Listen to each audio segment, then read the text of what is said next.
40 ఏళ్ల క్రితం చదువుకున్నటువంటి ఎంత గొప్పగా ఉండదంటే నాకు సుమారుగా ఒక 2 నుంచి 3,000 పద్యాలు కంటతా వచ్చి అంత గొప్పగా మధ్యరాత్రి లేవి చదువురా ఒకటి మన చరిత్రలో అంటే చదవడమే అటజని కాంచె భూమిసురుడు అంబర చుంబి స్థిరస్సర జరి పటల మోరుమోర్లుట దబంగ తరంగ మృదంగ నిక్కువనట స్ఫుటనట నానుకూల పరిపుల్ల కలాప కలాపి జాలమున్ కటక చిరత్కరేను కర కంపిత జాలము శీతశైలము పారిజాతపరణ పద్యం చెప్పి నన్ను బాబ దియ్యదాసుని మనంబున నెయ్యపు కిన్కబోని తాచినయ అది నీకు మన్ననయ చెల్వగు నీపద పల్లవంబు మత్తనుపుల కాగ్రకంటక వితానము దాకిన నొచ్చునంచు నేననియదా అల్కమానవు గదా ఇకనైనా అరాలకుంతల అప్పిచ్చువాడు వైద్యుడు ఎప్పుడు ఎడతెగకపారు ఏరున్ ద్విజుడున్ చొప్పడిన యూరనుండుము చొప్పడకున్నట్టి యూరు చురకుము సుమతి అని చెప్పినాడు.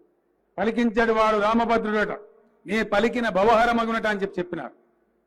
వారే ఒక సందర్భంలో బాలర సాలసాల నవ పల్లవ కోవల కావ్య కన్యకన్ ఊరలకిచ్చి ఆ పడుపు కూడు భుజించుట కంటే సత్కవులు హాలికులైననేమి గహనాంతర సీమల కందమూల కౌద్దాలికులైననేమి నిజధార సుతోదర పోషణార్థమై అన్నారు.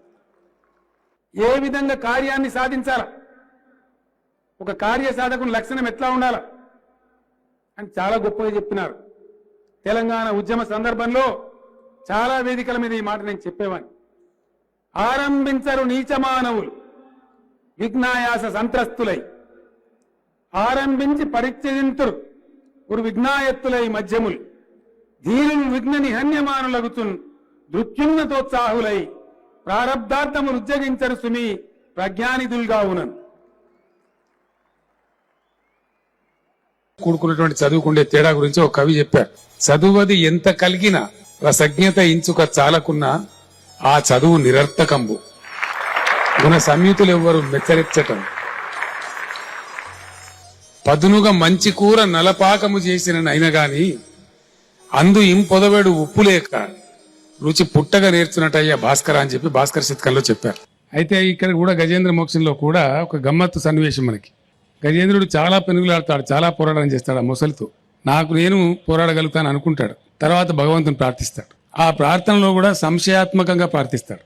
కలడందురు దీనుల ఎడ కలడందురు పరమయోగి గణముల పాలను కలడందురు అన్ని దిశలను కలడు కలండనే వాడు కలడో లేడో, భగవంతుడు ఉన్నాడో లేడో అనే ఒక సందేహాత్మకమైన పద్ధతిలో భగవంతుని ప్రార్థిస్తూ ఉంటాడు. ఆయన కదలడు, భగవంతుడు రాడు.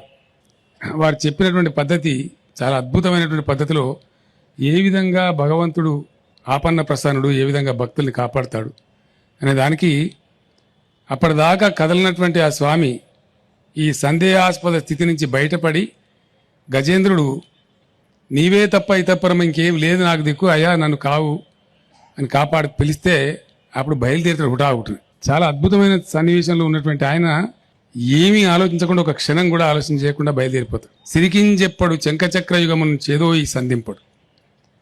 అమ్మవారి పక్కన ఉంటే ఆవిడకి చెప్పరు. ఆయన సాధారణంగా వాడేటువంటి ఆ వాహనం వాడరు. శంఖచక్ర యుగాన్ని సంధించుకోరు. ఏదీ లేకుండా పరమాత్మ స్వరూపం కాబట్టి ఎలాగైనా నేను వెళ్ళి రక్షించాలనేటువంటి ఆతృత. అంటే ఎంత గొప్ప భగవంతుని యొక్క కరుణ మనకు కలగాలంటే మనం లీనమై వినాలి, లీనమై ప్రార్థించాలి. గల్లీ చిన్నది గరీబోళ్ళ కథ పెద్దది. నిజంగా పాట వింటే కళ్ళు చెమరుస్తాయి, దుఃఖం వస్తుంది. పేదలు వాళ్ళ బస్తీలలో పడే బాధ సైన్యం మనం అక్కడికి వెళ్ళి చూసినటువంటి అనుభూతి కలుగుతుంది. అంత అద్భుతమైనటువంటి కవిత్వాన్ని రాసిన, గొంతెత్తి పాడిన కవి నేటి తరం గొప్ప కవి మన గోరేటి వెంకన్. జయ జయ తెలంగాణ జననీ జయకేతనం.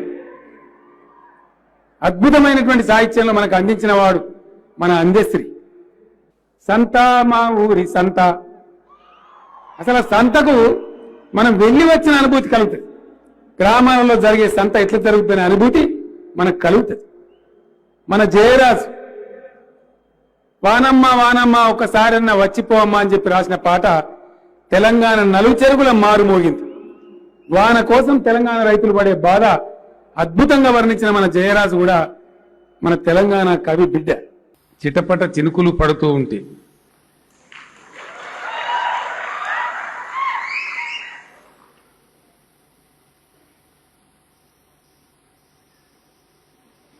మెరుపు వెలుగులో చిలికన్నులలో బిత్తర చూపులు కనపడుతుంది.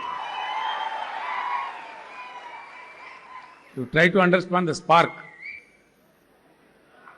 మెరుపు మెరిసేదే ఒక లిప్త కాలం. ఆ టైంలోనే ఆ ప్రియుడు ఆమె కళ్ళలోకి చూస్తే అప్పుడు బిత్తర కళ్ళు బిత్తరపోయినట్టు కనపడుతుందంట. నిజంగా ప్రేమునికి ఆ స్పార్క్ ఉందిలేవు కానీ రాసిన కవికి అద్భుతం. ఆయన అలా రాశారు. ఆ పాటలు అంత గొప్పగా ఉండేవి. పడమట సంధ్యారాగం, కుడి ఎడమల కుసుమ పరాగం, ఒడిలో చెలి మోహన రాగం, జీవితమే మధురానురాగం. పెద్దలు చెప్పిండ్రు, ఏది ఒకరోజు ఎవరికి రాదు. పుట్టినప్పుడు ఎవరు ఏది నేర్చుకొని రారు. ఎంత గొప్ప వాళ్ళు అయిన తర్వాత భూమి మీద పడ్డ తర్వాతనే నేర్చుకోవాల్సిందే.